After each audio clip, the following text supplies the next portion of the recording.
So we're here, Friends of Feeney. We're here at Direct Line Media. This is episode 7. I'm really excited. I have a phenomenal guest, Eric Feeney. I am a teacher, and teaching for 17 years has brought me tremendous joy. But unfortunately, sometimes there is heartbreak and tragedy. I had a student lose a father in 2014, and then again on 2015, 2 different students. So it was heartbreaking to me. I had to do something. I started raising money, and then it trickled to, kept building and building, and now we started an official nonprofit. It's called Friends of Feeney. We help children and families that have heartbreak or tragedy, and we've been helping families since 2014. We now have helped a family that had a house fire. We had helped a father who unfortunately drowned. We helped send a couple kids to basketball camps and football camps. And we're just there for people that need assistance after heartbreak or tragedy. And I'm using this podcast, Feeney Talks with Friends, to raise money and awareness and maybe get some donations. Just talking with friends that want to do positive things for the community. Again, a great friend we're going to get into. But before that, I have a bunch of shout outs. As you can see, I'm wearing a mask. I'm going to shout out a couple masks. Nurse Roberts has donated a lot of her time. Nurse Tracy Roberts, phenomenal, making wonderful masks. Thank you. Sock Stars on LaSalle Road have been making masks and also have a donation basket for Friends of Feeney. So thank you, Sock Stars. Check them out. DeSwanee Clothier. Look at this fabric. Good fabric, good quality fabric. DeSwanee. Also interested in DeSwanee. Matt from episode 6, when he was talking about how I was saved on New Year's Eve that needed a suit for a wedding. That all happened at DeSwanee. So go check them out. Let's see. Jen Leander, our reading specialist at school, has donated her time for masks. Melissa Tom, the Bristow Library. She has a website. She's loves books, but in her spare time have been making masks. And one more school mom, Brittany, BM Kent Photography. Brittany, sorry for jacking that up. She's a school mom. I had her student last year. And then finally, this one right here is very important to me. My sister Liz, she's a nurse practitioner. She made this one. I make sure to wear it as much as possible. It means a lot to me. She has made them for her entire floor. She is in the real deal. She's on a COVID floor. She bakes cookies for her floor. COVID is real, and she is making the ultimate sacrifice. My niece and nephew couldn't go to camp. They're not doing sleepovers. We miss them. And I want to thank my sister Liz for the mask and all the hard work she's doing, and all the other nurses, what they're doing. So thank you so much. I love you. Now we're done with the shout outs. Let's get to my boy. How you doing, Seth? I'm great. How are you? So we have Seth Wickersham here from ESPN, Woke It Dad, Weehaw guy. And let's just start. Born and raised in Alaska. Not born in Alaska. So I was born in Boulder, Colorado. But yeah, when I was in elementary school, we moved to Alaska. And so, that's where I spent, all of my formative years before I went to college. And then, went to college down in the quote-unquote lower 48, as they call it. And then, ended up here in the Northeast. Do you know Trajan Langdon and Sean Badier? So I guarded Langdon. Now, I guarded him in the sense that I was in front of him at some point before he decided to do whatever it is that he wanted to. But, he was a couple years ahead of me in high school, different high school, but he was obviously, a phenomenal athlete, and he was also just a phenomenal, transcendent presence for the state of Alaska. I mean, we had guys who came out of Alaska who ended up playing in the pros in various sports, a couple hockey players, Mark Schlereth, who played for the Washington Redskins and Denver Broncos, won a couple Super Bowls and is now a commentator. He was from Anchorage, but I don't think we'd ever had anybody who was that big of a star on the high school level. And when I was in high school, I started journalism. I started writing for the high school paper, and one of the big stories that I did actually was about how all of these athletes at different high schools were exploiting a loophole in the district rules that allowed them to transfer to a high school and play sports immediately, because everybody wanted to play on the East High School basketball team with Langdon so that they could try to get some exposure. And it's like when you go to the bar with your buddy and he's really good looking and everybody else wants to get the overflow. That's what they were doing. They were trying to get the overflow. And so anyway, he Langdon started was the amazing. super teams, like yeah, NBA's super team, doing. exactly. He started the super team in Alaska. He that's told where it LeBron started. how to do it. Yeah, and that's awesome. Yeah, and he has connection to Connecticut. He traveled or dropped the ball and got mixed up at half court when he had the chance to take the last shot. I remember that moment vividly. So Trajan Langdon. Also, do you know who Balto? Balto, no. The dog who saved Nome. Okay. No? I'm not totally steeped on my Iditarod history. It's embarrassing. I know that I'm from Alaska and I'm great. I love skiing and outdoor activities like that, but I'm not Alaskan like some people are Alaskan. I'm not obsessed with the Iditarod. I'm not into hunting and fishing. I've never actually been hunting or fishing in my entire life. So, I'm sort of a city boy as Alaskans go. Oh, wow. Yes, so there's a statue of Balto in Central Park. Yes, I did know that, yeah. And that's an Alaskan dog. Yep. There you go. All right. And then you also volunteered your time for Friends of Feeney, which I really appreciate. I want to thank you. You were a server for Rita's. We did a fundraiser maybe 2 Junes ago, and we had celebrity servers. And I mean, you know how to make a gelato. How was that? It was a great forearm workout. I'll just say that. It was one of those things you don't really appreciate till you do it, until you're tasked with, the line was out the door. It was a hot day, and obviously it was a big draw. People wanted to come and support you and help you out, and you were the celebrity. None of us were celebrities. We were just, unpaid labor. And you really don't understand, the great forearm workout until you serve an hour's worth of ice cream nonstop. Oh, yeah, definitely getting in there and scooping. It is. It's a nice little workout. Exactly. Definitely. That's always a good time. Rita's, we had Sonar from the Wolfpack show up. We had Ronnie from Weehaw.com. We had a lot of celebrities. So, and I would like to thank you and your wife. You guys were the dynamic duo. So thank you so much. And we would love to have you come support again when there is another fundraiser. Absolutely. And I appreciate you being here. It means a lot. I'm interviewing you. You have interviewed the likes of Tom Brady, Mahomes. We talked earlier, YA title. YA title, check that out. yeah. Yep. So how's it to be on this end? Also, you've been on podcasts with Simmons, right? Bill Simmons, sports guy. Who's a better interview, me or Bill Simmons? Well, his interview is very, you're a little bit. He has a niche, and he wants to know about the Patriots. I'd say yours is a little bit broader, but yeah, I was hired at ESPN magazine, and I started there weeks after I graduated from college in 2000, and I've always just wanted to be a journalist, and I mostly write profiles and investigative stories for ESPN, mostly on football players, sometimes outside, but most of the time on football players, teams, owners, the league, and it's been terrific, and I was starting to get my break at ESPN in the fall of 2001, and I remember Brady had started a couple games, and he was getting his break, and we were the same year of college, and the bosses told me to go up to Foxborough and to interview him, so I set up an interview, and he told me to be at the stadium, and it was the old Foxborough Stadium that looked like a high school field. And I'll never forget, I was in my car waiting. He told me to meet him, I think, at the team shop. And he came up and he had a truck and he waved.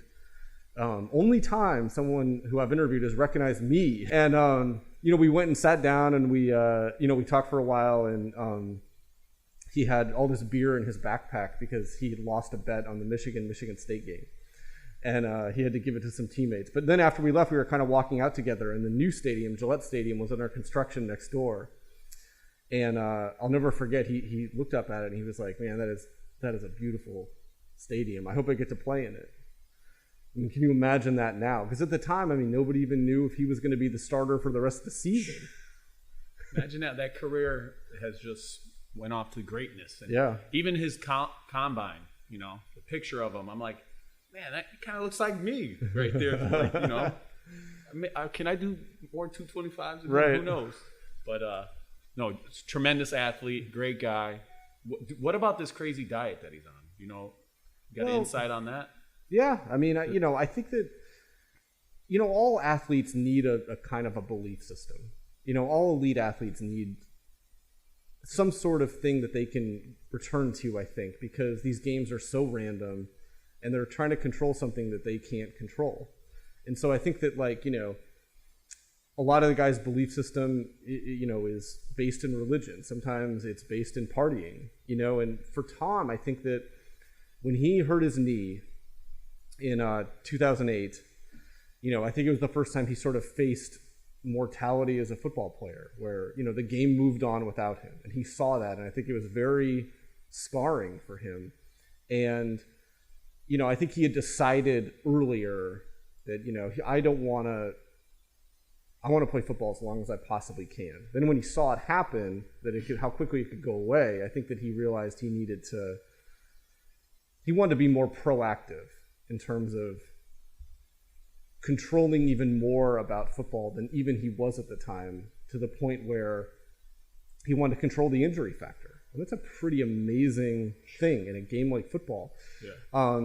And he worked with this trainer who he had been introduced to, Alex Guerrero, and together and Guerrero, he had a very suspect past, but he had earned the trust of Willie McGinnis, who was a New England Patriot. He earned the trust of Brady, and his methodologies are based heavily on rubber band training, huge amounts of hydration. I think Brady drinks 300 ounces of water a day, 300 ounces, and a lot of holistic methods and a very vegetable-based, vegetarian, right? He's not a vegetarian, but it's a mostly plant-based diet to reduce inflammation. And, I think, around 2013 or so, they started to think, this could be a business. Yeah. And, they created a business. The TB12. Yeah, right? The TB12 method. Did that Gonzalez guy follow him to Tampa Bay, right? Guerrero, excuse me. Yeah, he's down there. He has an office in the building. Did you do the story where he was mad at Jimmy G, and then they kind of they kicked him off the island? Well, so I did a story on, some of the problems that they were having during that 2017 season. And, Garoppolo was kind of a pawn in a bigger power control game. And, that was an interesting year because, it was the first time Brady kind of stepped outside of and tried to kind of establish an identity beyond the New England Patriots building. And, they launched the business. They came out with the book, The TB12 Method, that fall. And, and he also wanted to play for the Patriots until age 45. And I think that he wanted either a commitment from them, he just won his 5th Super Bowl, or clarity that, like, hey, if you guys want to move on to Jimmy, fine, I'm out. And, I think Belichick was very invested in Jimmy Garoppolo, and but he had to trade him because there was loyalty to Brady there. Yep.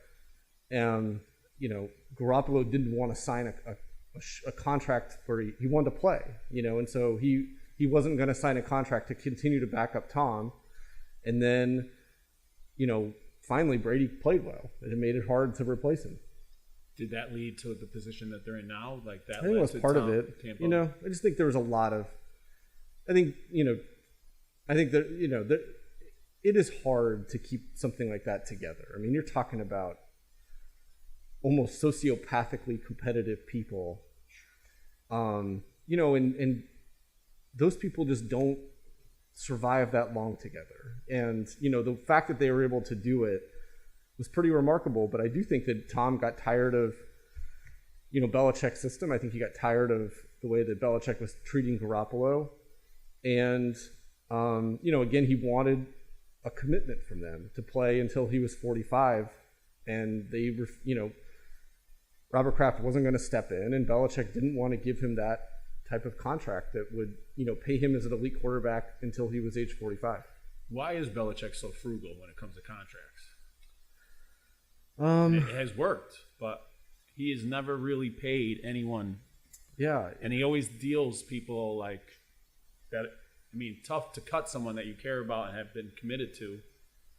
Yeah. Like he did that to a linebacker recently. Went to the Carolina, maybe. Well, he's done it a lot over his career. Yeah, I mean, pretty much that's his MO. Did it with Lawyer Malloy way back when. That's right. I think that one of the things that appealed to Robert Kraft about Bill Belichick, that appealed to Robert Kraft back when, Belichick was an assistant for the Patriots under Parcells, was that Belichick understood the salary cap, and he had a proactive theory about how to stay competitive every year. Because remember, at that time, the salary cap was kind of new in the mid-90s, and all of the teams would kind of rise up and then crash down. And he was like, if you understand what you want to do from a philosophical point of view and a schematic point of view, you can stay competitive almost every year in and year out, by not getting yourself into bad contracts, maintaining flexibility, and assigning a value to each position, so what's important, even if the outside world doesn't quite understand it. And so I think that he always grades players according to, the value that he assigns them, and he doesn't stray much. And, you had Tom there for a long time taking, below market deals, team-friendly deals. Yeah. And, Tom still made a ton of money, but he never... Well, maybe in the middle of his career there, but he didn't chase Peyton Manning money every time out. And because he was willing to take these team-friendly deals, everybody else had to also. And I remember there was a story that came out, I think, where Darrelle Revis, when he left the Jets or the Bucs, I think, for the Patriots, for that 1 year, I think whatever he wanted 16, 17 million a year. I think it was that. And, Belichick said, Tom's making 14. You're not getting any, and I think he signed for something like 12. That's like the Popovich Duncan. Popovich will yell at Duncan. Very similar. And they're like, hey, he rips into Duncan, he's going to rip into you. And if Tom's only getting 16, you're not getting more than that, or 14. Yeah, years ago I went and did a story on the Spurs, actually, and it was a weird familiarity, right? I mean, they were different. They weren't quite as, Popovich is a different personality than Bill, even though he really looks like a pretty curmudgeonly guy when he does those in-game interviews. Yeah. He's really away from that, he's terrific. Different than Bill. Belichick's just more reserved and more cautious. And, when I did that story, it was sort of like being in a familiar foreign country. And then you said something about the running backs. I feel like they were always just, a conveyor belt of running backs that came in New England. New England. Yeah, I mean, like, you had a guy score 4 touchdowns. Next day they cut him. Yeah, that happened that once. Yeah, I mean, they were committed to Corey Dillon for a time, and they did have, but I think that, again, that was a position that they looked at like a switchblade knife. They could deploy the quick guy like Dion Lewis or James White, or they could control. They could put the power guy out there like LeGarrette Blount, Corey Dillon, that type of guy. So I think that they always saw, who's the feature back for this game in this situation more than who's our feature back. All right. And then friend, be a good friend. Have you had an interview that have developed into a friendship that you kind of hang out with? Yeah. Can you talk sure. about I one? mean, all of them turn that way? No, or? I mean, you do a lot of investigative stories that, sometimes people don't like, and that's kind of part of it. I'd say that more often than not, you establish some sort of a relationship. I don't know if you're friends exactly, but, you're somewhere between, you're professional friends. And like Y.E. Tittle, I'll give you that example. Like, in 2014, when you started your foundation, I did a story on him. He was a Hall of Fame quarterback who lived in California. He was had severe dementia, and his daughter always took him home. He grew up in East Texas, and she always took him home to a party that they had every year. And she was thinking this was going to be their last time. I think he was 89 years old at the time. And it was a huge ordeal to get him there. They thought they were going to take a train for a while because his oxygen wouldn't last on an airplane, but they ended up flying, and it was just a stressful ordeal. And I did a story about what that party was like for him, what it meant for him, about the power of memory. That was a family that I was close with, and I actually went to his funeral when he died a couple of years later. All right, great. Yeah, friends. What about like to sit down and have drinks with, double date with any of them? Or is that pushing the friendship? I just don't think about it, I guess that's the easiest way. Like, I just don't, I'm sure that socially I've hung out with guys before, gotten drinks. I've done that. Yeah. But it's not something I would necessarily think to do. I think it's more like, if you happen to be at the same party, kind of pull aside and, chit chat, introduce people to your wife. I mean, my wife is an executive at ESPN. She knows a lot of people too. So sometimes she's talking, introducing me to a lot of, pretty amazing, athletes and executives and other people. So, it's more of that than there is like hey, let's double date. Did you meet your wife through ESPN or before? Yeah, so we were both in New York, and she was hired at ESPN Magazine in 2005. It was the week. It was she. I think she started the day after the Patriots beat the Jaguars in that Super Bowl. Oh, yeah. And and we started dating, and then she left ESPN for a time. We lived in the New York area, and then in 2014, ESPN hired her back, and it was a job that was mostly in Connecticut.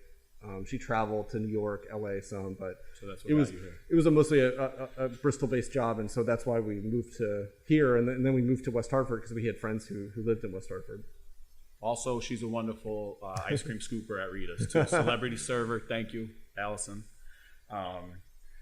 We need breaking news. We need to drop something that has not been dropped before. All right, you're a Colorado guy. Eric Bieniemy. Where is he going to be a head coach? I don't know. Come on. I don't know. Maybe Houston? I don't know. All right. No idea. I like it. We're going to go with Houston. You heard it here first. Friends of Feeney. Official. Seth said Eric Bieniemy is going to Houston.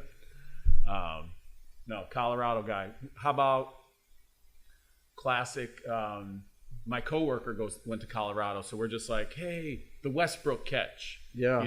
Eric Bieniemy, Cordell Stewart. Mm-hmm. Like, what year were you and who was on the team? Well, so I lived in Boulder, but I didn't go to college at the University of Colorado. But I those were teams that I watched, and as best I could, I followed those. I grew up a CU Buffs fan and a Broncos fan. I remember the 5th down against Missouri, and I definitely remember the Westbrook catch. And that's right. I mixed up your colors. That's okay. And then one of the people who I've become friendly with in the NFL is a guy named Mike McCartney, who's an agent for players, and his father was Bill McCartney, the legendary coach at Colorado. I've got some Buffs, perspective and history there, but it was those teams were wild back in the day. Bieniemy and obviously that Westbrook catch was. Yeah. It's still ridiculous every time you look at it. I remember that. I must have been middle school at some point. Great, crazy catch. And then, again, being a teacher, we are going to talk your favorite teacher moment, a teacher that inspired you, maybe got you into writing, maybe got you into sports. You want to speak about one of your favorite teachers? Yeah. I've always been pretty self-motivated, so I kind of got myself into sports. I played in high school and into journalism, into writing. It was just something that kind of, I knew that my high school career was going to be my sports career. And, reading about sports was always something I did. I just, every morning I would devour the sports page. I would read everything that I could. And, so I went to college, and that was something I really wanted to do. And there was a professor that I had in college named Mary Kay Blakely, who was an incredible journalist and writer, is an incredible journalist and writer still. And she was someone that I really learned from a lot. And I think that there's and there's another teacher there named Greg Mellon who taught me a lot, and they taught me very different things. I mean, Greg Mellon taught me how to write for a newspaper, how to cover games, and how to break news, and how to write feature stories. And Mary Kay, though, taught me a little bit more about you just learn a little bit more about how to talk about stories and how to think about them and the art of storytelling. And I think those are two of the more influential people for me. So what were their names again? Let's shout them out. Mary Kay Blakely and Greg Mellon. Mary Kay and Greg, thank you so much. Yeah, you're making a difference. You don't remember them for, oh, hey, they helped me pass a test, right? No. It was the personal relationship. It was the love and the passion that they gave you for their subject and their content knowledge, right? Yeah, Agreed? absolutely. And they were both just people who I knew. I arrived in college with an idea of what I wanted to do, and I was very motivated towards that, but I didn't really know how to get there. And they were someone who sort of saw my very raw ambition and knew how to help channel it into something productive. And you need people like that. You need people who say, okay, I understand where you want to go, and I understand how to help you try to do it, and assist you in accomplishing your goals by being, friends, counselors, hard asses at times, yep. Everything you kind of need to help you feel like that you're accomplishing what you want to accomplish. Yep, do it every day. So yeah, that's awesome. Yeah, so thanks for shouting them out. And those TVs are set up. So here's the plan. I forgot to tell you, you're staying till NFL football. We're gonna commentate together. You're gonna teach me the ropes on writing a story. Okay. I'm kidding. But if you were to give 3 suggestions, 3 points that would really help an aspiring sports writer, what do you think some words of advice to a sports writer? Yeah, the first one is you just have to read as much as you can. And, you have to read the people whose writing you admire, and you have to read people who are just known universally as like the Mount Rushmore of the people in our profession. And, that's the very first thing. I think that the second thing is you have to learn how to report. And reporting is really just about, asking questions and listening to answers and asking more questions. I mean, it's not complicated, but people make it more complicated than it needs to be sometimes because they don't listen, because they sort of impose their point of view on things that end up not allowing you to hear who you are interviewing, to hear them out. And, the very first time I interviewed like Bill Belichick, for instance, I had heard how it was in November of 2001 when I did that Tom Brady story. I obviously hear about what a grumpy guy he is, and he was so friendly. As long as I was asking questions that were like open-ended and getting his perspective on things. And then I accidentally asked a question that was rooted in a mistake. And I mean, he went on like, when your computer kind of goes on the fritz, his eyes went blank. I mean, he was done. And, he kept talking to me, but he was emotionally checked out. And, it was a real quick journalism lesson for me that's like, you've got to like... Stay on the good side. Well, no, but I mean, it's more like you just have to ask questions that are rooted in fact and sort of show that you've done your homework. And the third thing is that, you need the passion for what you want to do. I mean, Jerry Seinfeld gave some interview and they asked him about, his will, because he's still doing comedy now in his 60s. And they're like, oh, you have this will to keep doing this. And, he was like, it's not will. Will is not eating a piece of cake. He was like, it's love, and I'd love to do this. And, I think that to make a career being great at whatever it is you want to do, you really have to love what you're doing. And, otherwise it's going to feel like work. Is that the Jerry rides in cars with comedians? Or is it the one getting I think coffee? It was Howard Stern, actually, who asked him that. Yeah. Nice. And then who were some of the writers that you read that kind of helped you? Can you recall any? Oh, of course. At Sports Illustrated, Rick Tellender and Rick Riley and Gary Smith were sort of the stars of that magazine in the 90s when I was really kind of reading it. Tom Junot, who's now one of my coworkers at ESPN, at Esquire and at GQ, he was, he's the best that there is, I think, to ever be. I think in terms of, he's the best magazine writer, I think. Who is that again? His name is Tom Junot. Tom Junot. And I think that he's the best magazine writer that's... And he's from GQ? Well, he works at ESPN now, but he worked at GQ and Esquire. And does he have like a famous piece that we should check out? He has a lot of them. But I'll tell you this. Your favorite? Did you see the Mr. Rogers movie with Tom Hanks? Yes. That was based on him. That's him?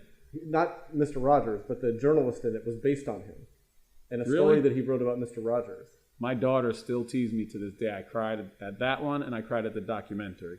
I'm a huge Mr. Rogers fan. He was in the documentary. But, that Will You Be My Neighbor, that the fictional film about the journalist who sort of had struggled with had some problems. Yeah, that was... Oh, he wrote a GQ piece. Esquire, yeah. Esquire piece, excuse me.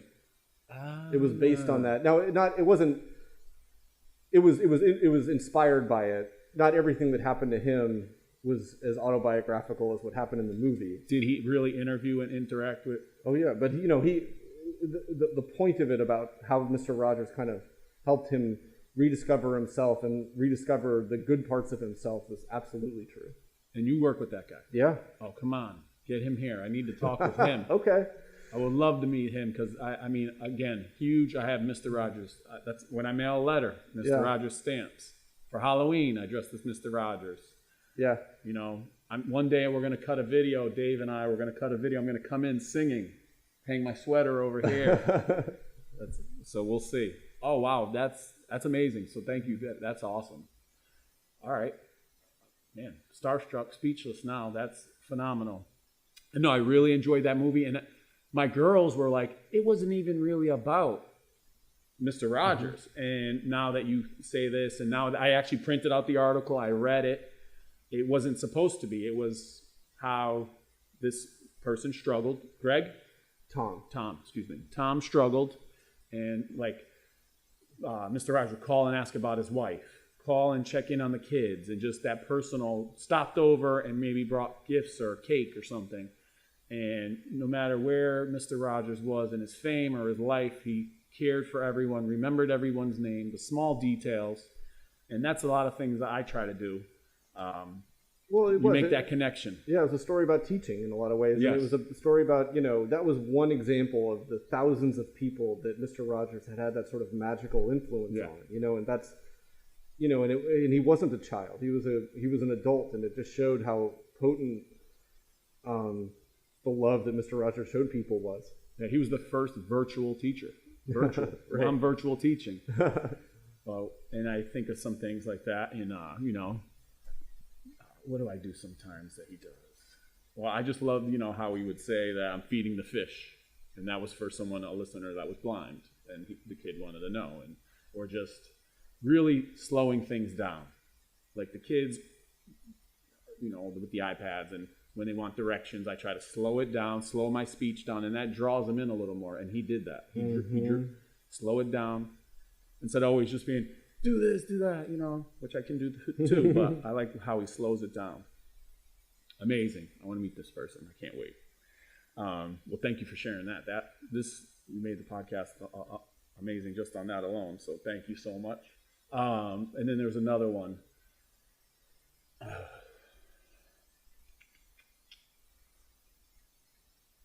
Writing. Oh, yeah, and I joked with my daughters, like, you can make a lot of money from writing. Don't get into, encourage them into it.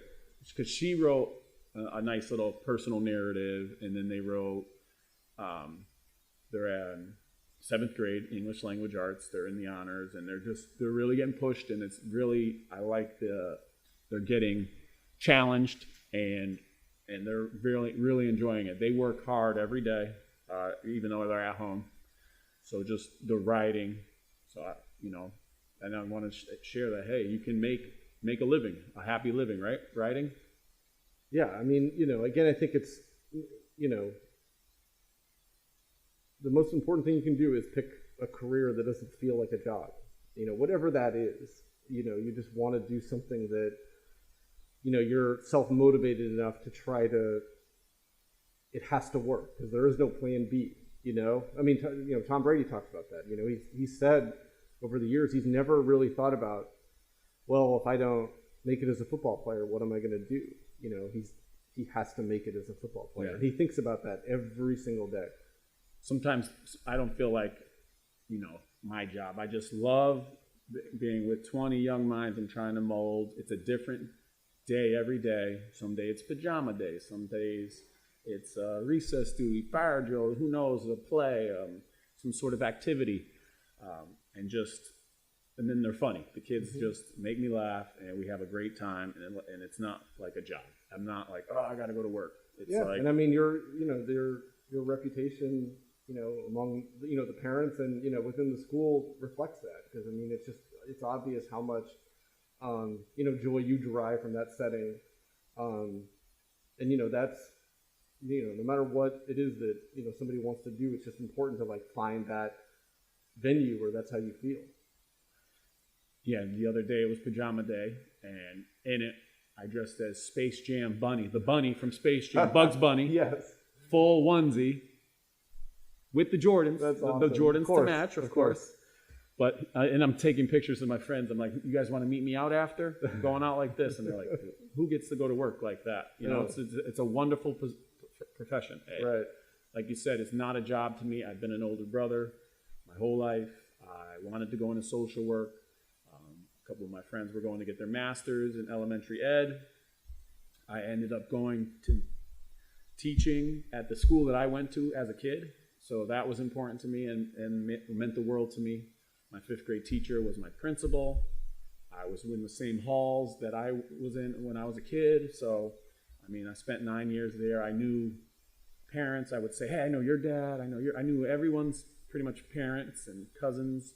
And it was just a great time. And now I got to teach at the same school my daughters went to. So that's a dream come true. In a wonderful school district of West Hartford. That you moved here because of friends or because of the wonderful schools? Of course. Well, I moved here because of friends who moved here because of the wonderful schools. Hey, there you go. Yeah. So, no, it's amazing. Well, my daughter's never had a bad day of school. Never once. Like, she's gone to Wolcott, she's a 4th grader, and every day that she's gotten on the bus, she's been happy to go, and every day when she gets off the bus, she was happy at what, happened that day. She's never had a bad day at school. And that is what it's all about. I mean, my kids too. They should never leave, upset, and they should always be wanting and excited to come to school. And that's what we do. What about a piece of literature or a book that inspired you or would maybe suggest people read?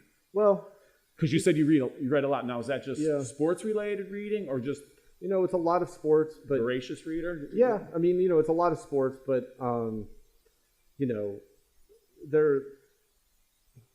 it's hard to say. I mean, there's different. You get something different out of all kinds of books. I mean, obviously, like if we're talking about nonfiction, non-sports, I love, Bob Woodward or David Halberstam, Richard Ben Kramer, those types, just amazing journalists, all very different, but they were all amazing in their own right.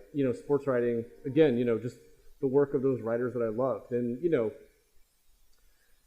and a lot of my heroes are some of my friends from the business. Justin Heckert, who's a friend of mine from college, who's a great writer. Wright Thompson, who's one of my best friends, colleagues at ESPN. Tom Junot, like I said.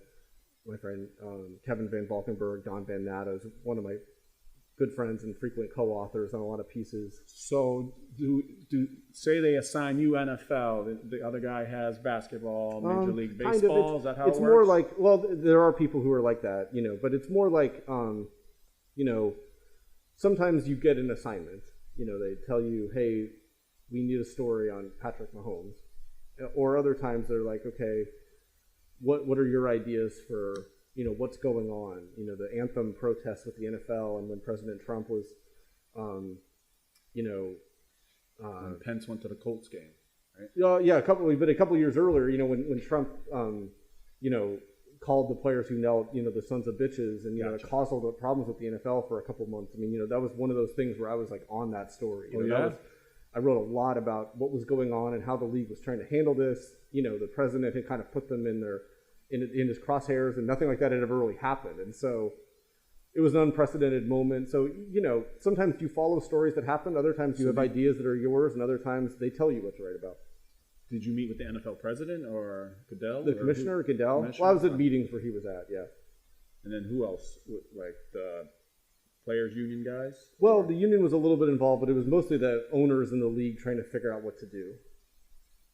Yeah, that was not a good look. Something else. Any questions or interested about? Friends of Feeney. Thank you again. So episode 5 was shared out, 900 views. Episode 6, 700 views, and both raised a significant amount of money.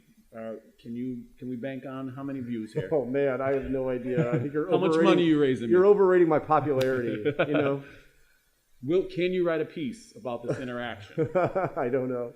I average 15 points a game at the JCC over 30 men's league. Well, there you go. You heard it here first. A lot of guys listen. They, 15 points, double. Awesome.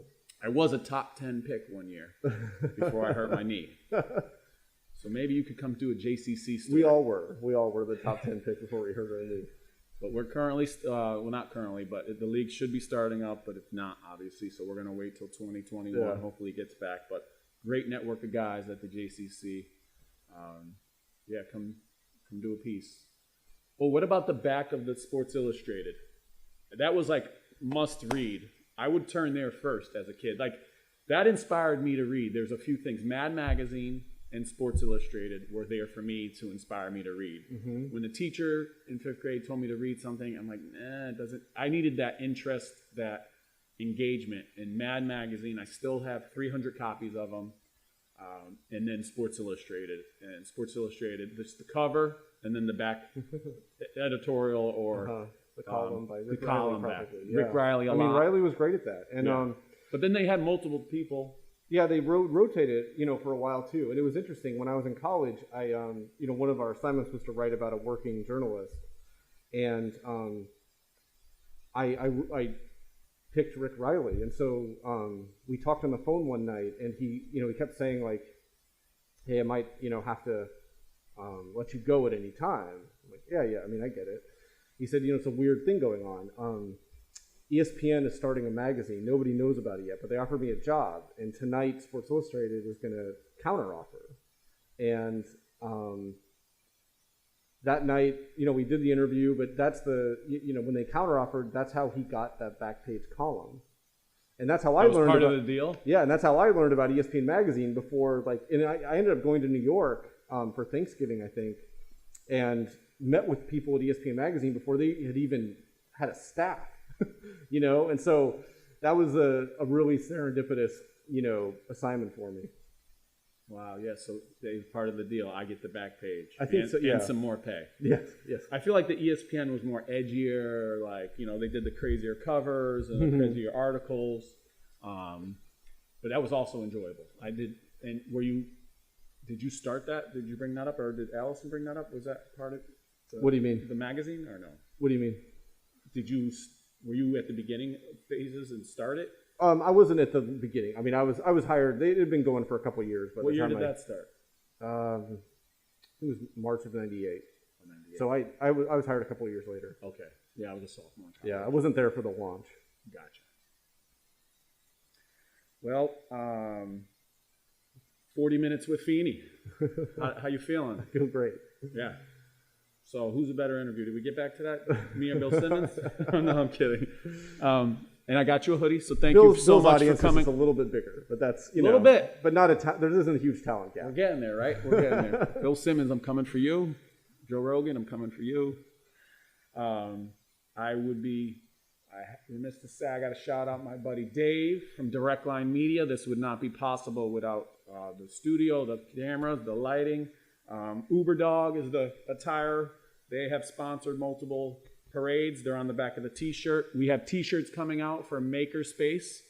You know what Makerspace is? Mm-mm. All right. So Makerspace is a STEM engineering idea that children will build with cardboard and duct tape and create pinball machines, claw machines, skee ball. So we're doing a virtual Makerspace. So I'll drop off a starter kit for your children, your 2 children. And we'd love to see them build and take pictures and put it to our Facebook page, and they'll earn a t-shirt. It's going to say Friends of Feeney Makerspace. Any child out there, if you build something, go to Elmwood Makerspace on Facebook or Friends of Feeney on Facebook, also on Instagram. But email Wendy from Elmwood Makers, and we're going to get you a kit, and you'll build. It's very, like I said, STEM, science, technology, engineering, and math.